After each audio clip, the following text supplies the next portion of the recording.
Class 9th. Now it's time to revise the things which we have done so far. Okay, in Merchant of Venice we have completed Act 1, all the scenes of Act 1, and in Treasure Trove we have completed 2 lessons, that is in prose, and in poetry 2 poems also. Okay, now till now you might have received the information regarding your half yearly examination and the syllabus also, and you have come to know now that what part of the syllabus or what part of the chapter or what part of the book will come in your half yearly examination. Clear?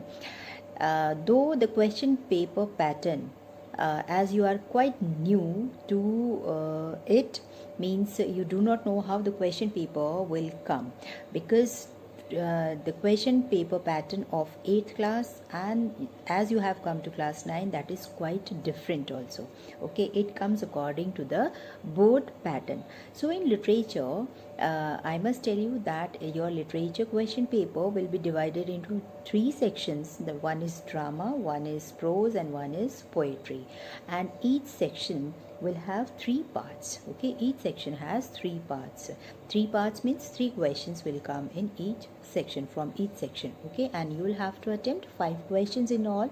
There will be 9 questions, and from these 9 questions you will have to attempt 5 questions. Okay, but one question from each section is compulsory to do. Okay, and any 2 of your choice, means 1 question from drama, 1 from prose, 1 from poetry, compulsory to do, and any 2 questions of your choice. That will be easier to do, but you have, when you will attempt, okay, when you will do the questions, you will have to see all the subparts of that question. It should be attempted very well. Okay, so, and in language also, you have to attempt all the question, no choice. But in composition part, that will be question number 1.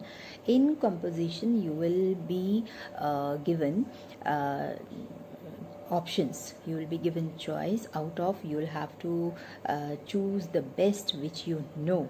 Narrative composition, argumentative question composition, picture composition. Okay, and that is natural questions. Natural relative means that is a original story you'll have to write. So you have to choose the best one which you know. Okay, which you can do, which in which you can relate yourself. That question, that composition you will have to do. That will be question number 1. Then question number 2 comes of letter. Letter means one is formal and one is informal. Out of both, you have to attempt one which you find better. Okay, you have to read the subject matter and then you have to choose which letter you can do well, either formal or informal. Then question number 3 comes of notice and email. Email you have been taught when the class started. You must have remembered that it was practiced many times. Okay, how to write an email I have already told you. Okay, and notice you have already done. Then question number 4 comes of comprehension, that is unseen passage, that is of 20 marks. Okay, and question number 5, that is of structural grammar, functional grammar, the 20 marks functional grammar which you have been doing for last few years. That is in class 7 also it was done, class 8 also it was done. That is this parts of speech and comparison, degrees of comparison, active, passive, direct, indirect, all these come in what? Structural grammar. So you have to be very careful while doing language and literature paper. So in this video we will do a short revision of Merchant of Venice. Okay, so that because Treasure Trove, poetry part, and prose, it will be easier for you to do, but you find very problems in, you find difficulty in doing what? That is Merchant of Venice. So without wasting time, let us do a short revision of Merchant of Venice. Now class 9th, let's see what had happened in Act 1, Scene 1.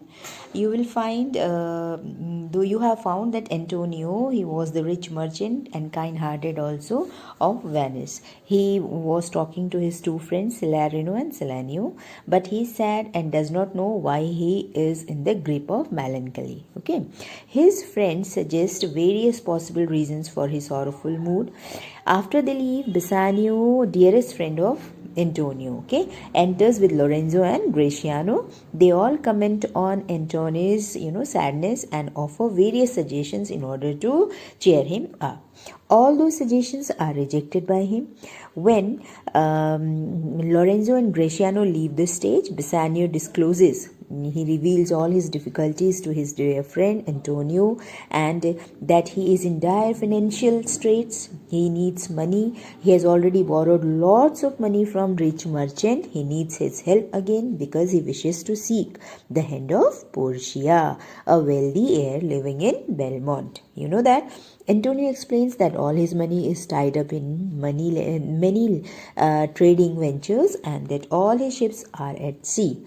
He will nevertheless help Bassanio by sending sums for him, and if the letter means Bassanio can borrow the money from someone else. Okay. And what we find in scene 2, then scene 2 shifted to Belmont, and where we find Portia, who was talking to her maid Nerissa. Like Antonio, Portia is also sad. This is the similarity we can find. However, she has good reason for her worry. You know what is that? Which is caused by a strange condition. And what was the condition? It was laid in father's will. This prevent her from choosing her own husband. Her late father, had devised a test for her suitors. Suitors, I told you that the princes, all the prince of the different countries who had come to woo Portia or to take part in the lottery of casket, and who must choose one from out of the 3 caskets of gold, silver, and lead. Then only one of them has right casket, which was lead.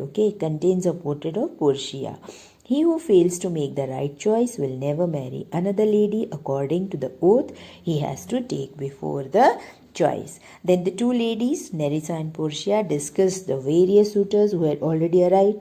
There is Neapolitan prince who only talks of his horses. Count Palatine always frowns and never smiles. Monsieur Lebon, he also does not appeal to Portia because his frown is sterner than out of Count Falconbridge.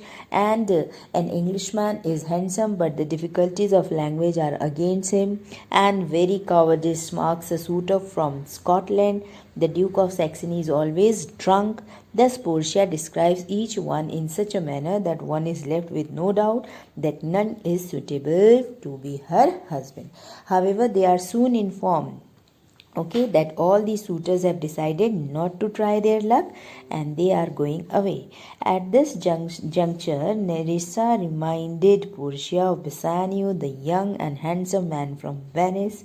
The lady's heart is already given to him, but she is not free to marry him because she was not allowed to do so, as she was bound to her father's will. She would prefer to die unmarried to violating the will of her father. What's the will of her father says? That she cannot marry unless a suitor would choose by choosing the correct casket. And a servant announces that the arrival of new suitor, the Prince of Morocco. As she prepares to meet him, Portia hopes that she may never have to marry.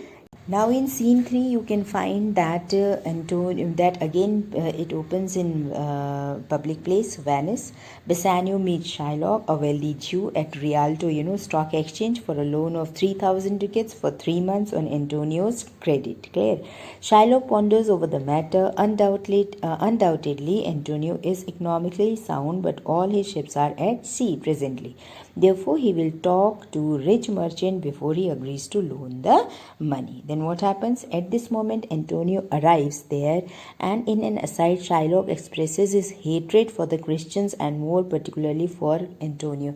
I have told you, I have explained also that what reason he was having for hating Antonio, and that the most prominent reason that Antonio lends money without any gratis, without any interest, and secondly, he was a Christian. Okay, and Shylock hates Christian. He swears to himself that if he forgives Antonio, his tribe will be cursed. He thinks that it will be a fine opportunity of having revenge on Antonio, as he had got a golden chance to take revenge from Antonio. He reminds the merchant of his ill treatment he has received at his hand. He has borne all is with endurance of a Jew. Now, however, Antonio comes for money. Antonio is unrepentant. Okay, unrepentant. He declares that he hates Shylock as much as he ever and will continue to insult him. Let the Jew grant the loan of bitterest enemy, that is Antonio. But Shylock only wants his friendship. Shylock seriously says that he will lend 3,000 tickets to Antonio for 3 months. He wants, however, a bond prepared by a lawyer to be signed by Antonio. It will have a penalty clause that if the debt is not paid when due, then the lender will be entitled to a pound of Antonio's flesh from any part of his body, which the Jew likes. He says it in a joke only, but Bassanio objects. He is ill at ease, but Antonio assures his friend that there is nothing to fear, for his ships are due to return a good month before the time for the payment of the debt. So children, you have revised Act 1, Scene 1, 2 and 3. The best way to do the revision is to see your workbooks, because many dialogues have been explained here also, word to word, and the word meanings have also been given, and even the summary of each scenes have been given here. So whenever you revise the things, you have to go through dialogues to dialogues and do the revision from workbooks. Okay, so now as I have told you that 9 questions will be there, but from each section there will be 2 questions from Merchant of Venice to in totality 6 questions will be given from this literature part. Okay, out of 6 you will have to do 5. You have to choose one from each section, compulsory to do, and rest 2 you can do from any of the sections which you find the best. Okay, so all the best for your half yearly examination.